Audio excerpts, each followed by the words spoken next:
Welcome home to USA Global TV and Radio, a place where dreams take flight, with authentic storytelling, diverse perspectives and meaningful conversations, where global stories unite and bridges are built beyond all borders. Discover world-class education, entertainment, hope and inspiration. Together, we're building bridges worldwide. Subscribe to our channel, USA Global TV.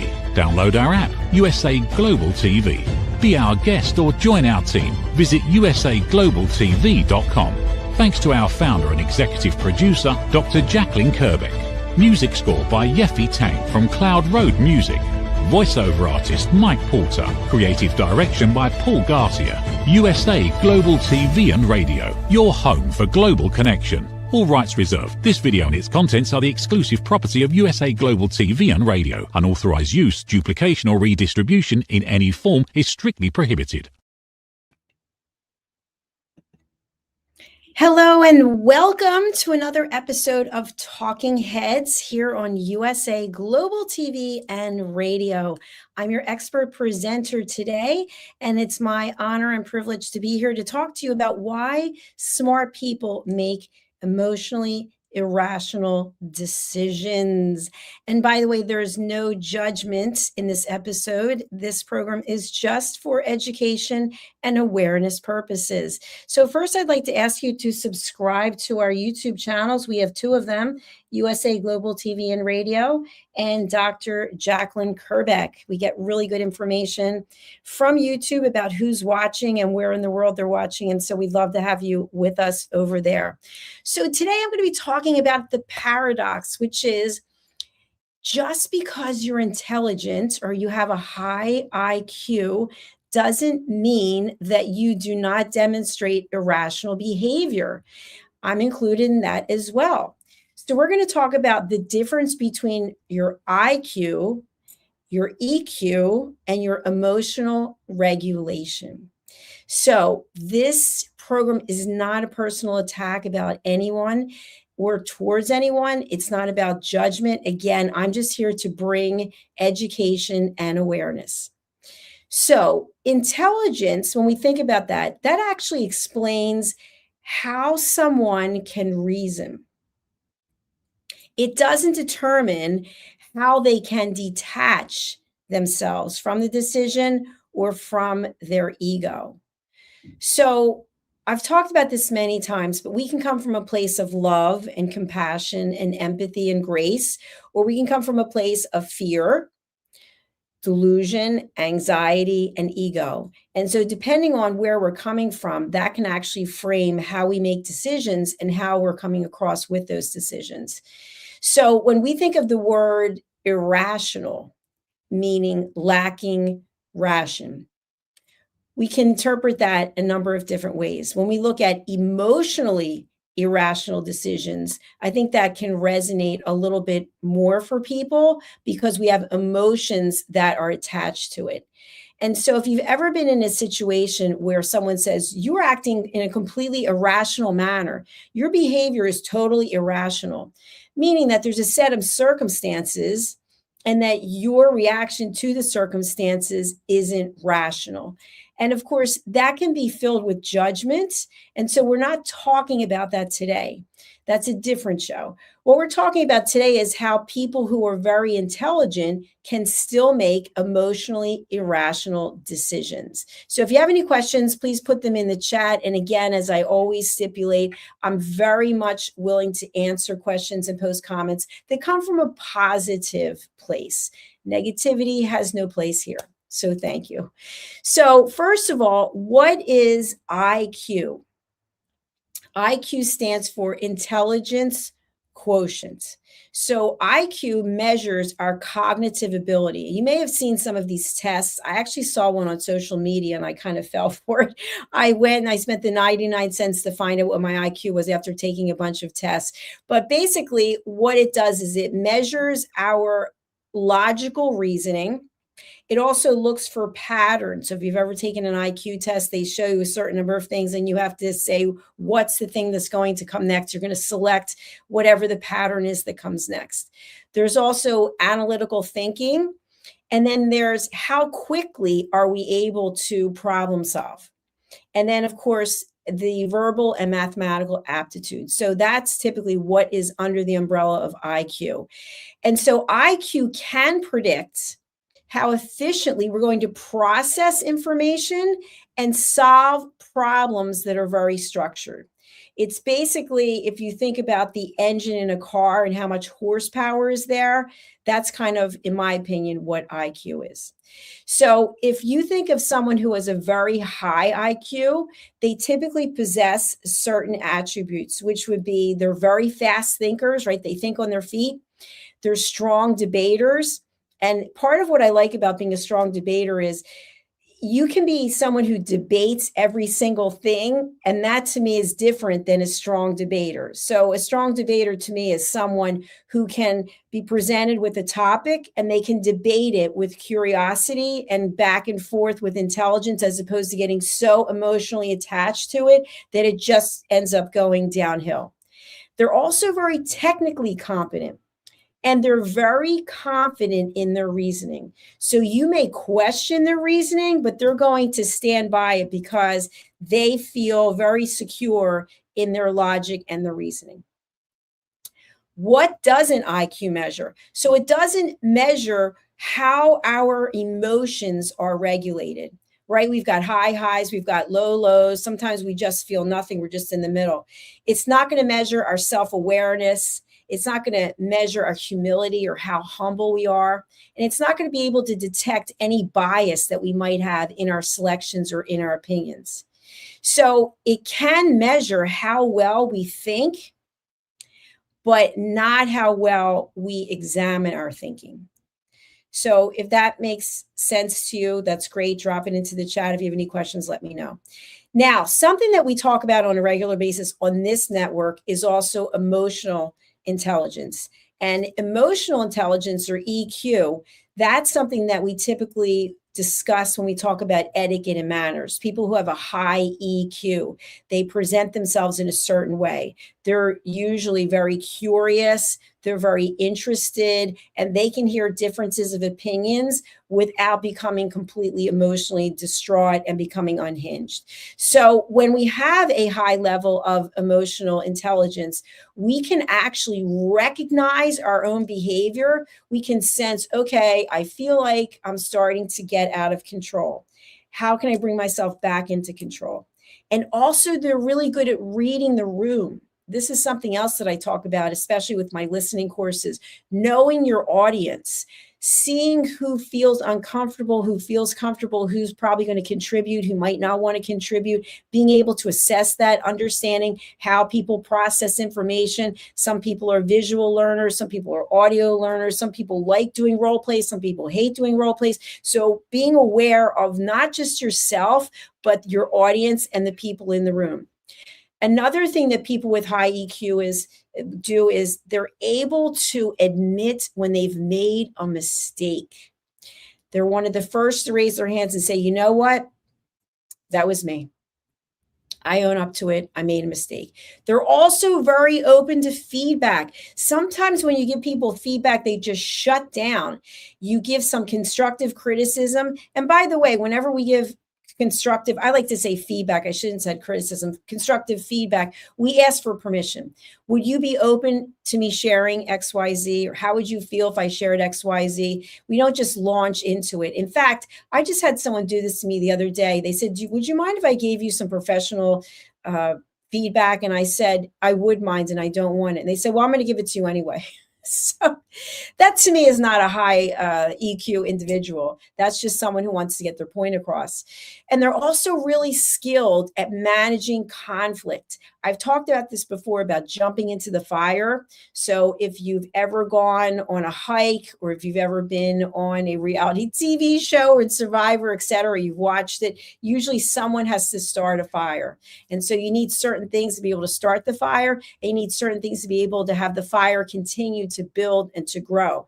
Or you can choose not to build a fire, not to maintain the fire, and maybe not even to go into the woods. So there's a certain skill set that high EQ individuals have when it comes to managing conflict.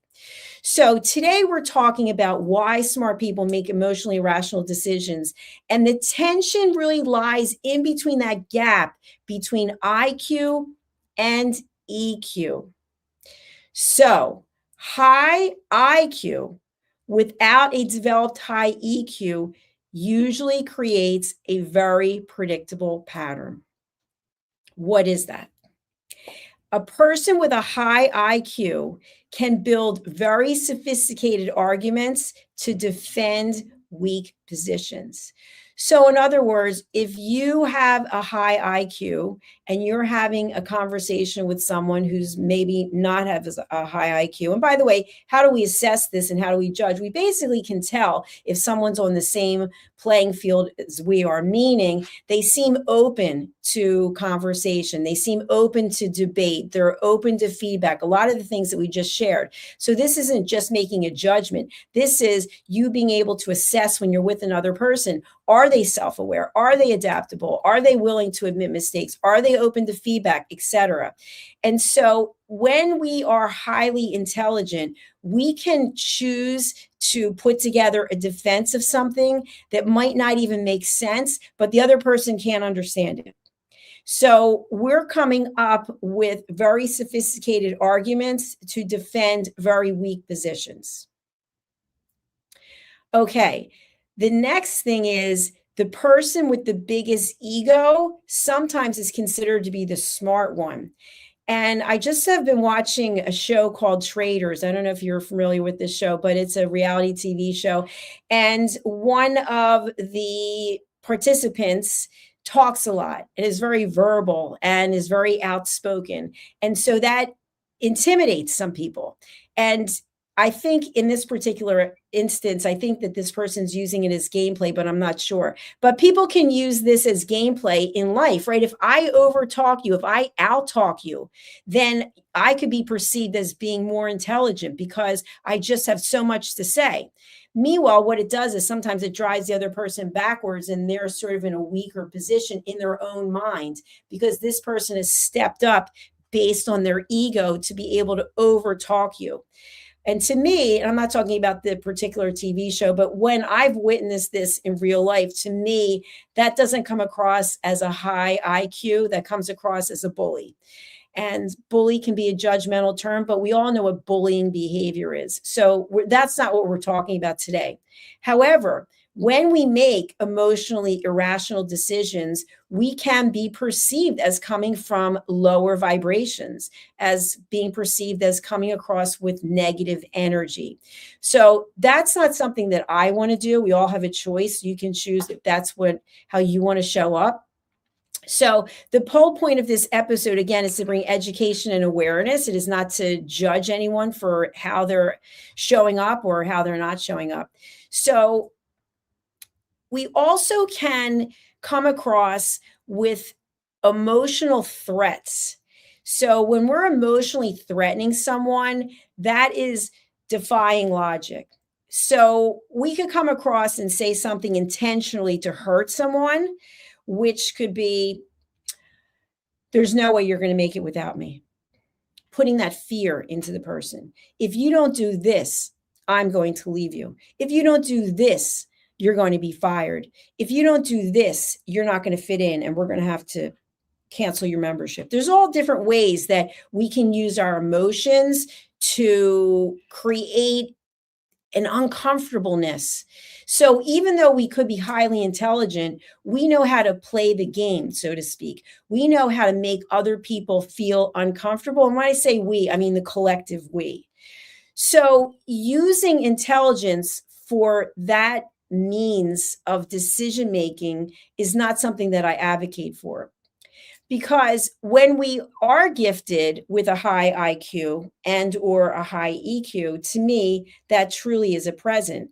And so how we show up with that, if we're going to use that to make other people feel uncomfortable, or we're going to use that to manipulate other people, then that's not something that I advocate for.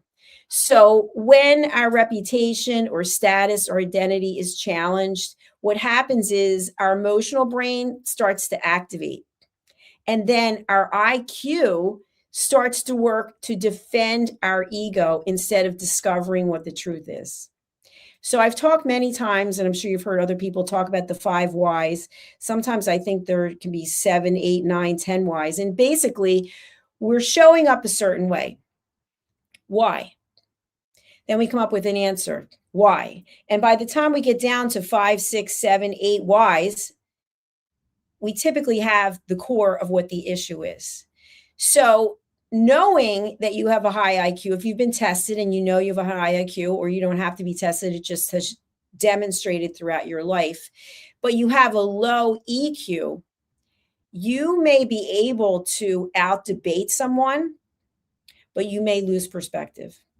And I think perspective is really important. So our IQ can explain how we can put together an argument about something. And our EQ will determine whether or not we're willing to revise it. So I want you to think about a blueprint that an architect has put together to design a home. And imagine you have the blueprint in front of you, or it's on your screen and you're looking at it, and everything looks like the house has a good, strong foundation, but there's a few things you want to change about it. And you go to the architect and you say, you know what, you did a great job, but I want to change a few things. And the architect gets offended and says, what do you mean? This is what I do for a living. You can't tell me what to do. I know what to do. And I know that this is the way that it should be. And then we start to get defensive. This is an example that I want you to think about in day-to-day life, because even though we don't specifically have a blueprint for our life and we don't have a blueprint for our relationships, there is a blueprint. And it's evolving because life is filled with changes and opportunities. And if we are not willing to revise the blueprint, then we might be losing out. So in the example I just gave, which I just came up with, the architect may say, you know what, this is the way I'm building the house. And if you don't like it, you can go find another architect. And another example, which this has happened to me, might have happened to you, you go out for dinner or lunch and you look at the menu and you want to make some changes because you have food allergies or you just have to tweak something that's on the menu. And the server says to you, I'm really sorry, but chef will not allow any changes. Then the chef comes out and says, why would you want to change my dish? This is an award-winning dish. This is the way we serve the dish. If you don't like this dish, then you can leave. Now, the chef has every right to do that, and you may choose to leave. It's the same thing in a relationship, except we have choices because we're not all of us award-winning chefs and we're not all architects, but we are the architect of our own blueprint. So we may have to refine that blueprint. We may have to refine that recipe. We may have to refine whatever it is if we want to have cohesiveness and peace. But that's not always our goal. For some of us, our goal is to be right. We want to be right regardless. So no matter how much IQ we have or how much EQ we have, usually the EQ and what I'm talking about are not going to go together. We want to be right. For every conversation, we're the winner. I won that conversation. I showed her. I showed him.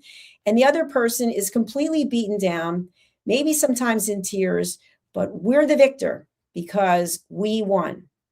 Now, to me, that's not winning. To me, that's not, I feel great about this. I feel good about the way that it went. But some people do feel that way. So we can use our intelligence to manipulate conversations, to manipulate resolutions, because we're able to outthink the other person or the situation. And by the time they catch up, we've already won. But what is winning? What is winning? Each of us have our own opinion about it. To me, winning is having peace, is being able to sleep at night, is being able to have calm conversations with other people who have completely different opinions than I do. I call that curiosity.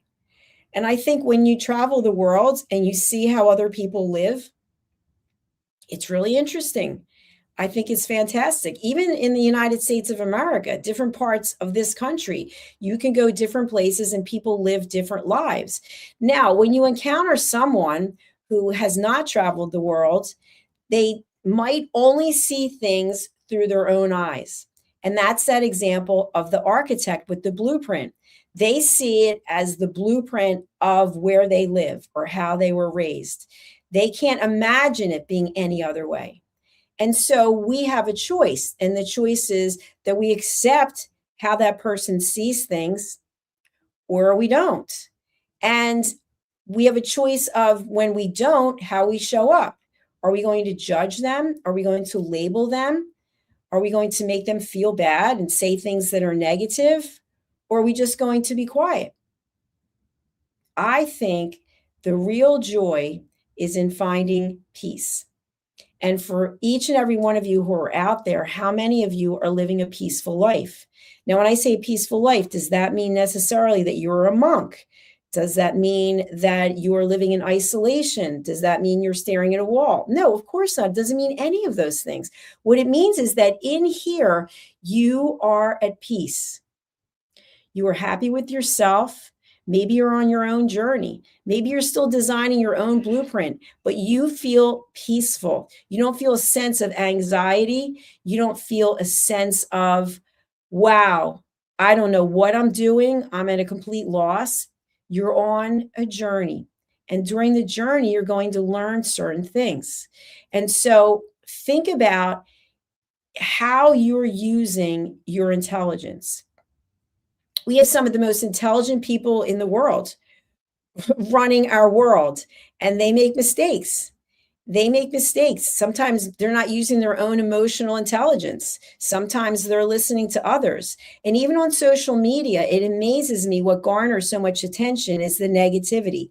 People love negativity. I personally don't. I don't succumb to any of those things. I don't comment on any of those things. But yet, highly intelligent people are commenting on things on social media that are of the lowest vibration whatsoever, and they just keep perpetuating it. So there's a story that might have been out years ago, and they continue to perpetuate the story today. You have to ask yourself why. Why are you spending your time doing this instead of helping others? If there's a situation where people were harmed, why aren't you helping them?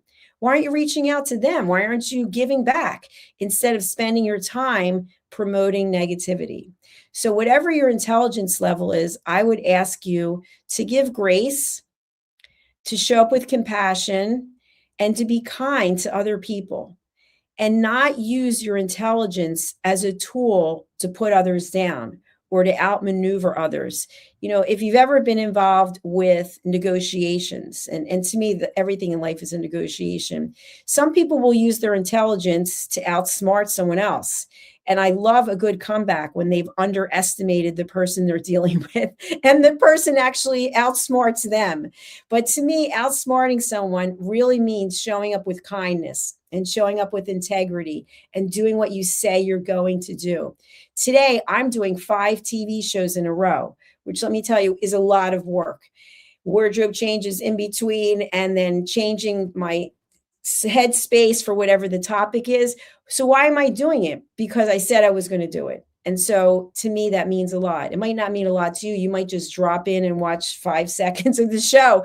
But to me, I have television shows and I'm committed to showing up. And so I do. Now, I could use this space as a way of manipulating people, right? If you're following me and I'm a public figure, I'm an influencer, but that's not my goal. That's not my dream. That's not what I'm about. What I'm about is peace. That is what I promote, is peace. And so I hope if you are following me, or if you're new to following me, that you are someone who wants to live a peaceful life. Maybe you're not living it right now, but that is your goal. You are working towards it. So using our intelligence for good, using our emotional intelligence to show up, to show other people that we care, that we give grace, that we understand that sometimes people misspeak, people make mistakes, and giving them grace.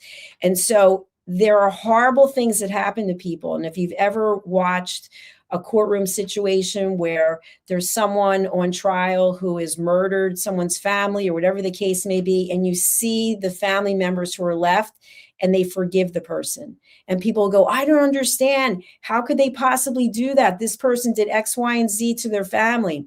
Because they're giving the person grace in the most horrific of situations. And by doing that, they're giving themselves grace. They're forgiving, but they're not forgetting. So that's what I ask of you, to use your intelligence in a peaceful way, to help others, to lift one another up, to make the best decisions for yourself, decisions that are not emotionally irrational, that you actually think about from a logical perspective. Well, how am I going to feel after I make this decision? So think about these things. And if there's something that I can do to help you, you can reach out to me. I think I have my contact details in the notes, but if you don't have it, let me see. I do have it here. I'll bring it up. So you can contact me on my websites, usaglobaltv.com and drjacalyn.com, or you can email me at drjacalyn@usaglobaltv.com. And before we go, I do want to share the fact that I have 3 new books coming out. And the first one is Stop Giving Away Your Value, Boundaries, Pricing, and the Business of Respect. This is available as an ebook right now. The paperback and the hardback will be coming out. I think it's in April. And the reason why I've written this book is because each of us can find a time in our life when we just sold ourselves out. We just gave away ourselves for free. And I've noticed this as a business owner, that in terms of me wanting to help so many people and me wanting people to find peace, many times I've undervalued myself. But the truth is, we all have bills that have to be paid, right? And certain entities that we might pay bills to, they don't want to hear excuses. They just want the payment. So we as entrepreneurs, we have the right to declare a certain value. And even if you're not in business, if you are a housewife or a house husband, or you're a parent or a caregiver, you have value, and you might just be giving away all your value to your own detriment, to the point where you're completely exhausted and you don't even know if what you're doing anymore has any value. So this book is for you. My next book is My Tummy Hurts, A Kid's Guide to Belly Aches and Bathroom Troubles. So this is a story of a little girl named Jackie, that would be me, who was diagnosed with ulcerative colitis. And so my goal in writing this book is to help parents, children, caregivers to understand what it is that goes on with our bodies when we have something like ulcerative colitis, so that it's not something that we're ashamed to talk about. And I'll be doing a book signing for My Tummy Hurts on May 16th, 2026 at Citizens Bank Park in Philadelphia, Pennsylvania, in the United States of America, at the Take Steps Walk, sponsored by the Crohn's and Colitis Foundation. And my next book is Lady Ella and Lord Jack. They're back. They just finished their Kindness Adventures in book 1. And now they're with the alley cats of Greece. And they're going to be listening to their new friends, who are the alley cats. So I recently had the privilege of being in Serenita, Greece. And I noticed that there were alley cats. There were cats everywhere. And so I wanted to write a story to honor the cats, because they have a pretty tough life. They are being fed, but in some cases, there's so many cats that they're not getting enough food, and they might not be getting enough love. And they are living in dumpsters and in alleys. And so Lady Ella and Lord Jack fly in, and then they talk to them and they give them some love and kindness. So you can get all 3 of these books over on Amazon. All you have to do is put in my name, Dr. Jacalyn KERBECK, which you can see right here. Okay, I'm going to be signing off and coming back with my next episode, which is What You Never Learned in School. And we'll be exploring another interesting topic there. I'll be back with Talking Heads next week. We'll see you soon. Over to our sponsors. Bye for now. USA Global TV and Radio proudly presents Tracy Cram Perkins, a dementia caregiving survivor, teaching how to balance care with peace of mind. #1 resource for dementia caregivers. It's the book Dementia Home Care: How to Prepare Before, During, and After. Over 17,000 copies sold of this must-have guide. And now a testimonial from Tracy Smith.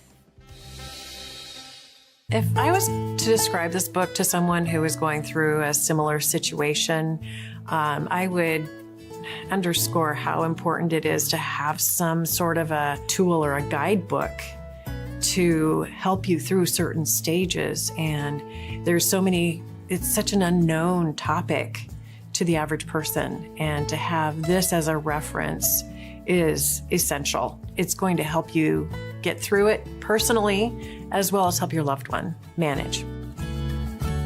To learn more, go to TracyCramPerkins.com. Tracy Cram Perkins is an award-winning author. She's also the host of Dementia Home Care television show. Watch it here on USA Global TV and Radio. In a noisy world, true connection begins with listening. Elevated listening transforms every conversation in just 5 simple steps. Pause and breathe. Set your intention. Listen with curiosity. Reflect back. Agree on one next step. Join the Listening Mentor on Let's Finally Talk with Dr. Jacalyn KERBECK, the Listening Mentor, where we help you find inner peace, one conversation at a time. Streaming every day. Let's Finally Talk TV show with Dr. Jacalyn KERBECK, only here on USA Global TV and Radio. Subscribe to our YouTube channels to watch and engage with all our content.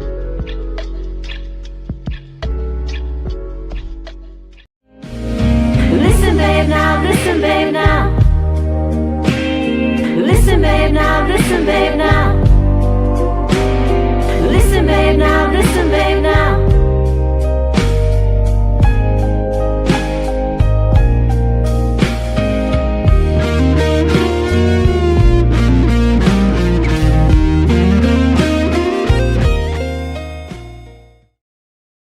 Thank you, viewers and listeners of USA Global TV and Radio, for joining us today. We're honoured to have your time and attention as part of our global community. At USA Global TV and Radio, we believe in the power of authentic conversations, meaningful connections, and creating a world of possibilities together. Want to be part of something bigger?